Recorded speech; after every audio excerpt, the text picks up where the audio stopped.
When we think about the dangers of fauna, the first things that usually come to mind are large animals – tigers, lions, rhinos, and so on. But we shouldn't forget about tiny creatures, because some of them are much scarier than even large animals. From a primate with a deceptive appearance and mollusks, which is better never to touch, to the deadliest creature on the planet. In this episode, I'll show you the most dangerous small animals in the world. Let's go!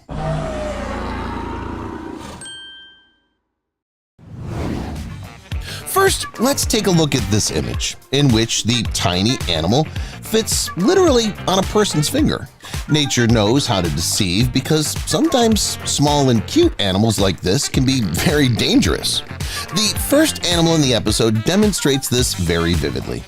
I'm talking about the slow loris. Look at this miracle. This is a very cute animal, large and touching eyes of which immediately attract attention. The animal itself is small, only 8 inches long, and it weighs about 2.2 pounds. Because of all this, even an adult slow loris seems to be a revived plush toy. But don't fall for it. Despite its small size and cute appearance, the slow loris is dangerous. It can even kill a human. That's because the animal is venomous, and its venom is unusual. It's secreted by glands on the front limbs of the animal. When the slow loris feels danger, it can lift its limbs and smear the venom on its head, so it protects itself from predators. But sometimes it can attack itself. The slow loris takes the venom into its mouth and bites the offender painfully. Its toxin causes suffocation, which can lead to death. This can happen even to an adult. However, many people are not frightened by this and keep slow lorises as pets. Lenomia. I realize that not many people would touch some caterpillar in the woods somewhere, but just in case, this South American caterpillar should not be touched by anyone at all. Yes, it looks very exotic and unusual, and yes, it's beautiful, but all the danger lies behind this beauty. The outgrowths that the Lenomia caterpillar is covered with contain venom, and they themselves are sharp. When they come into contact with the skin, they pierce the skin, and the potent venom enters the body. Although Lenomia is small, its venom is incredibly powerful. It causes serious poisoning. It can manifest itself in different ways. Some people get burns and huge hematomas, some people may have kidney problems, and some can start internal bleeding, which is often fatal. What's especially scary, because of the peculiarities of appearance, is it's not so easy to see these caterpillars in the jungle and forests of South America. Sometimes they can sit on a tree and a person won't notice them anyway. To check if there are these caterpillars on your tree, you can make noise next to the tree. These caterpillars have an interesting feature. They rise and move synchronously, reacting to loud sounds. Flamboyant cuttlefish. Next, we have another brightly colored small creature. Flamboyant cuttlefish reaches only 3 inches in length, and unlike Lenomia, more people would want to touch such a beauty. But I would definitely not advise you to do so.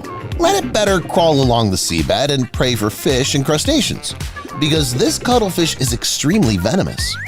1 dose of venom of this baby is enough to kill 26 adults. Moreover, the venom of the flamboyant cuttlefish is not simple. It's able to completely paralyze a person, but leave them conscious, so the victim will not even be able to report that they need to be rescued.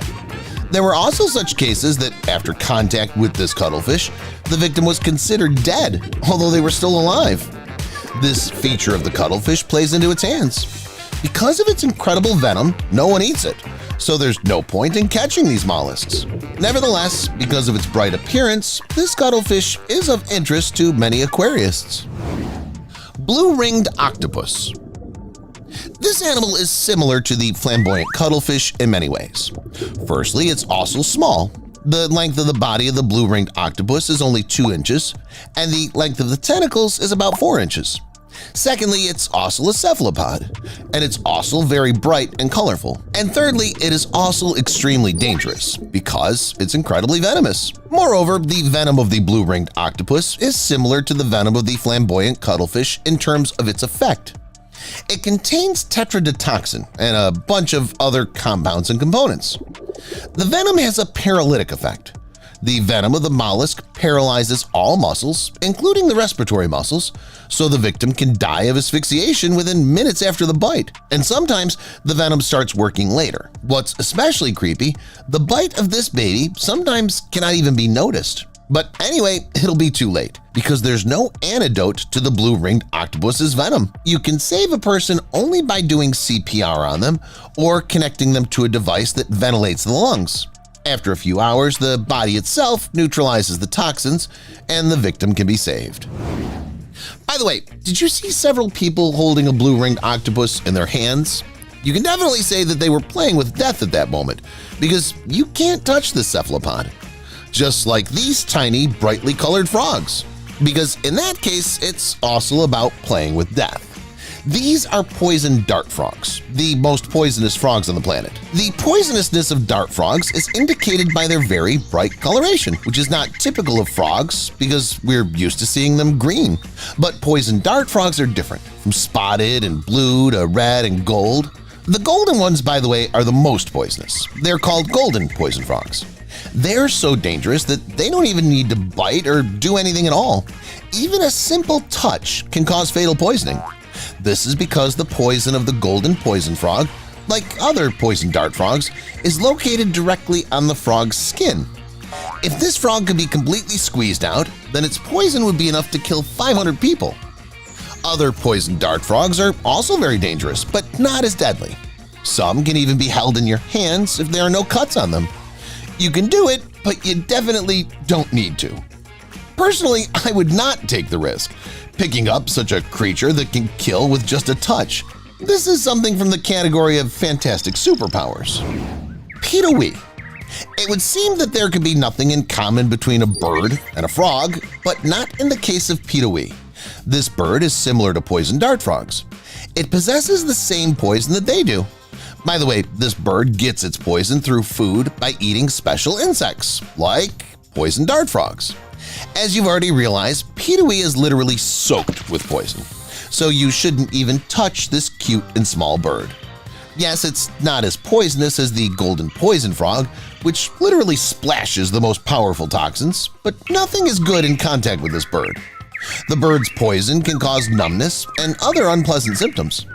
Interestingly, Pitawee was the first poisonous bird to be discovered by scientists. A researcher was traveling through the forests of Papua New Guinea, trapped Pitawee, and when he tried to retrieve it, the bird began to scratch and bite his fingers. The scientist instinctively put his fingers to his mouth and, after a few seconds, felt that his lips and fingers went numb. That's how he realized that the bird was poisonous. And it was lucky for him that Pitawee didn't cause him serious injuries. If the poison of this bird gets into the blood, then without timely medical care, a person can die from muscle paralysis. Let alone small animals, Pitawee can easily destroy them with its poison. Mosquito. Everyone knows that mosquitoes are very small creatures. They're only half a millimeter long and literally weightless. Sometimes you don't even notice how this insect lands on you, and its bite is not very pleasant. But it's okay if we're talking about ordinary mosquitoes. But we have an episode about dangerous small insects, and in this regard the real threat is the malarial mosquito, also known as the Anopheles mosquito. You've already realized that these insects carry malaria. Given that there are so many mosquitoes and it's not easy to prevent them from biting, they carry malaria at a furious rate. And now is a really startling fact. According to statistics, it is the malarial mosquito that can be called the most dangerous and deadliest animal in the whole world. Approximately 620,000 people are killed by Anopheles mosquitoes every year. For comparison, less than 10 people on average fall victim to bloodthirsty sharks every year. Add to this the fact that about 250 million people contract malaria each year as a result of mosquito bites. This is not my imagination. These are statistics by the World Health Organization. All in all, these biting tiny creatures are just insanely dangerous. The blue sea dragon. Dragons are real. See for yourself. It's a blue sea dragon. And no, unfortunately, or fortunately, it can't breathe fire. It's hard to even figure out what kind of animal it is. It's actually a gastropod. It's small. Some blue sea dragons can easily fit on human fingertips, and the length of the largest of them rarely exceeds 1.5 inches. In addition, they have an amazing appearance, so there's a great temptation to get closer to them to examine them properly or to pick them up.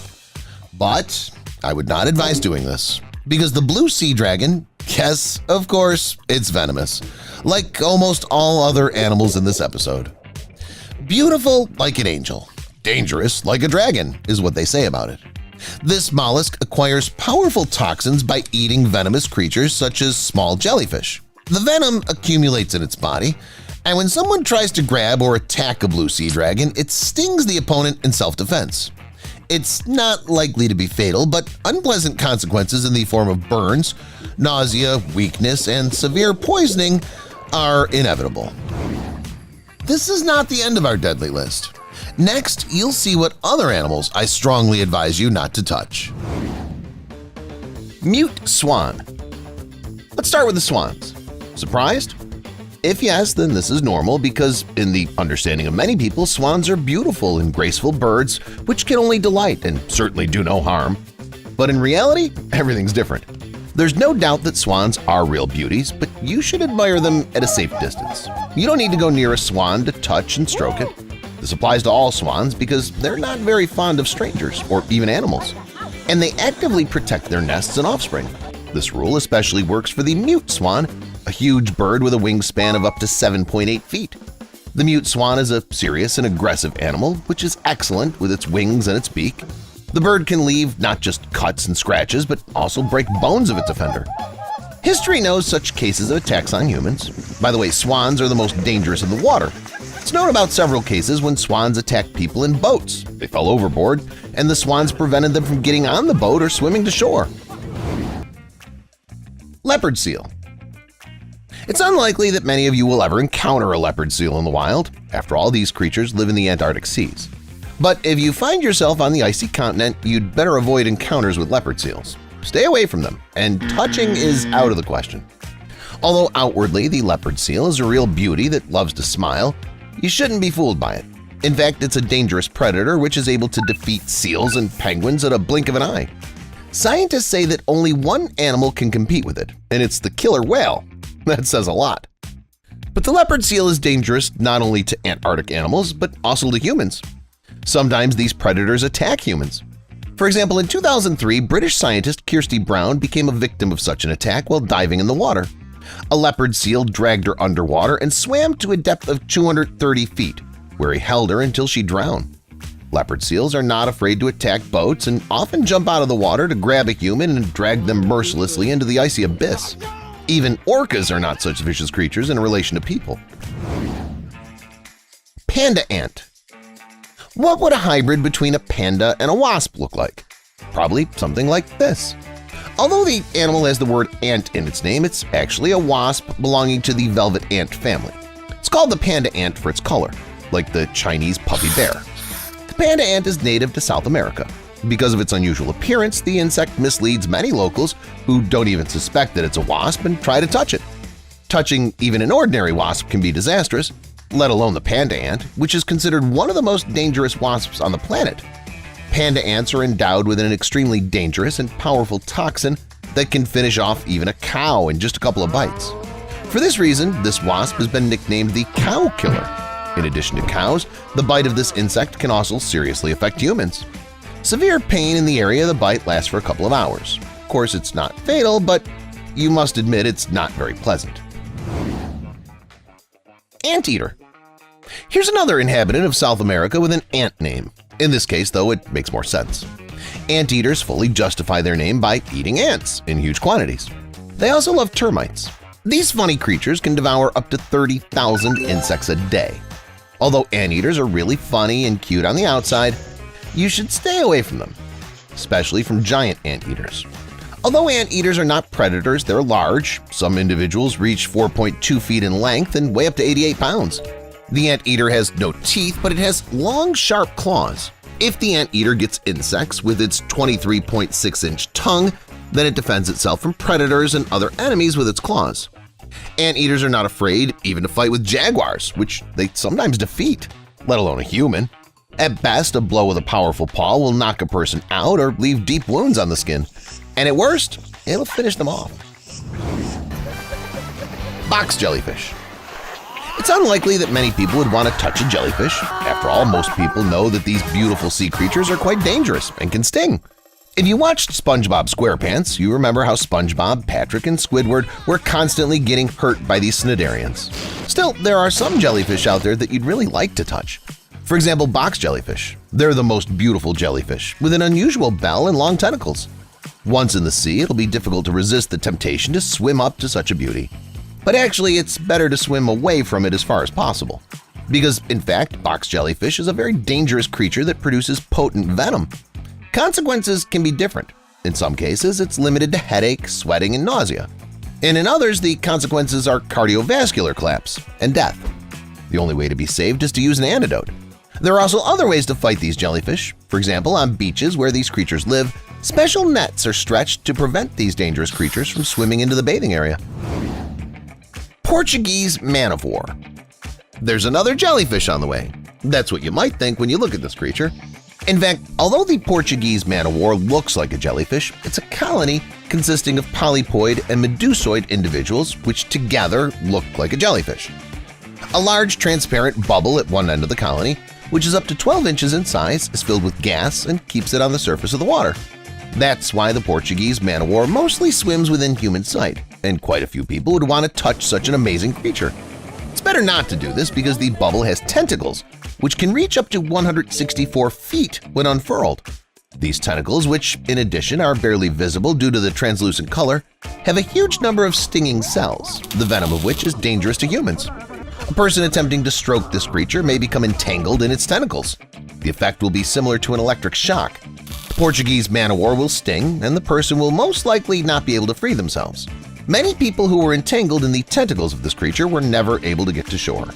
So it's better to stay away from the Portuguese man of war. Zombie ant fungus.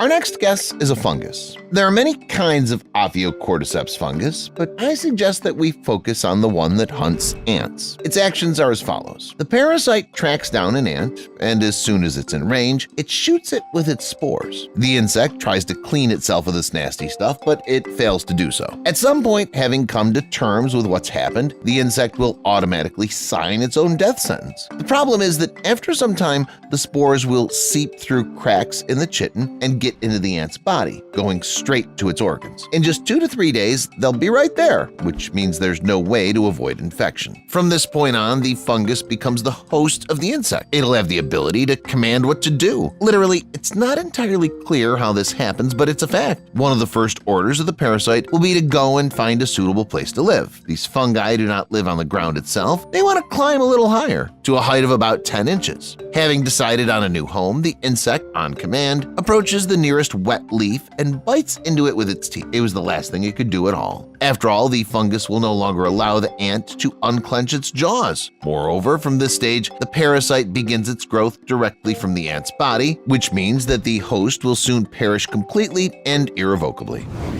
Toothpick fish. This is the name of the next guest in this episode. This freshwater fish inhabits the territory of the Amazon region and is considered among the locals to be quite dangerous. Its length doesn't exceed 6 inches. In addition, it's almost transparent, but that doesn't make it nice and kind. By the same principle of swimming in the gills, the toothpick fish ends up in the body of its prey. Once inside, the parasite spreads spiny outgrowths and feeds on blood from the blood vessels. Because of this style of eating its prey, the toothpick fish is named the vampire fish. The only thing that distinguishes it from the previous creatures in this episode is that the toothpick fish itself swims out of the host's body. It does this after about 30 seconds. That much time is usually enough for it to be fully sated. And now let's move on to an important point. The locals say that this creature can swim into the human body, either through the front hole in the case of men, or through the back hole in the case of both men and women. The scary thing is that it won't get out as easily as it does from the fish, which means all that can be done is to solve the problem surgically. I don't know about you, but after learning this information, I will definitely never go swimming in the Amazon. This next creature is as nasty and creepy as they come. Leucochloridium paradoxum, as this parasite is called, is the one and only true creature capable of loving another for their beautiful eyes, and you'll soon understand why. Mostly the carriers of this creepy creature are various small birds. But the paradox wouldn't be one if it flew peacefully in feathered creatures and didn't touch anyone. The parasite chose a simple amber snail as its intermediate carrier, which it would seem has nothing to do with it at all. If the bird is the main host, why choose anyone else? Well, let's go over everything in order. Leucochloridium eggs are released on land with the droppings of birds. The clutch will remain in a state of anabiosis until it enters its intermediate host, the snail, which has had the misfortune to eat the plant that had droppings on it. Once in the body of the intermediate host, which is a snail, the contents of the eggs begin to develop rapidly. Reaching the second stage, the larva grows right in the snail's body, and it would be great if it ended up like that, but then the real horror happens. The flatworm penetrates the eye stalks of the unfortunate mollusk. The eyes now turn into elegant caterpillars, a favorite delicacy of small birds. In addition to appearance, the parasite begins to manipulate the actions of the snail, forcing it to no longer hide from anyone. Of course, having noticed a tasty dainty somewhere on the leaf, the bird is not able to refuse it and quickly swallows its prey. And this is exactly what the Leucochloridium paradoxum wanted. I forgot to mention an important point. The bird swallows that very outgrowth, that part of the eye that pulsated and attracted its attention. The snail itself remains on the branch. And it'd be fine if it could grow a new eye and live happily ever after, but this infestation stays with it forever. Succulina, and the next parasite in question will be happy to find a warm place to find itself somewhere in an innocent crab, most often attaching itself to the claw of the animal. Once on it, the Succulina larva sheds its entire body except for the head. A sharp and hollow spike grows on it to drill into the soft tissues of the infected creature. The parasite enters the body of the crab through a joint on the claw. It then makes its way into the very center of the crab's body and then uses that very hollow spike to inject itself, like a liquid, into the digestive tract. In fact, it's simply amazing. After shedding all the solid tissue, the Succulina larva is just a small cluster of cells. That's it. At the same time, Succulina is not some bacterium or something. It's a real barnacle. Well, the parasite ends up in the body of the crab and gradually grows bigger and bigger, sucks the life force, depletes the crab, but doesn't kill it.